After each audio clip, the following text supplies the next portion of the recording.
Hello everyone, সবাই কেমন আছেন? আশা করি সবাই ভালো আছেন। আমিও ভালো আছি। এই ভিডিওটা ছিল অষ্টমীর দিনকের। তো অষ্টমীর দিনকে সকালবেলা স্নান-টান করে তারপর অঞ্জলি দিতে গিয়েছিলাম। অঞ্জলি-টঞ্জলি দিয়ে তারপর এখানে প্রসাদ খেয়ে এসেছিলাম। তো প্রসাদ খেয়ে ঘুরে এসেই দেখছি আমাদের পুজো প্যান্ডেল থেকে প্রসাদ এসেছে আমাদের শরৎপল্লী। এখানে একটা জিনিস খুব ভালো, শরৎপল্লীতে যে প্যান্ডেলে আমরা চাঁদা দিই, সেই প্যান্ডেল থেকে প্রত্যেক বছর আমাদের ঘরে প্রসাদ পাঠায়। তো এখানে ঘরে এসে দেখছিলাম প্রসাদ পাঠিয়েছে।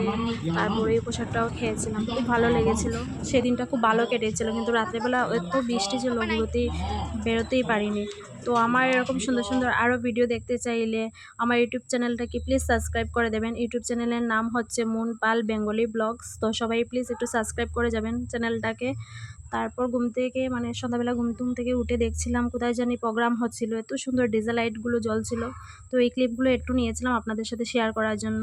আর এই ভিডিওটা যদি আপনাদের সবার ভালো লেগে থাকে তাহলে কমেন্টের মাধ্যমে জানিয়ে যাবেন কেমন লেগেছে ভিডিওটা।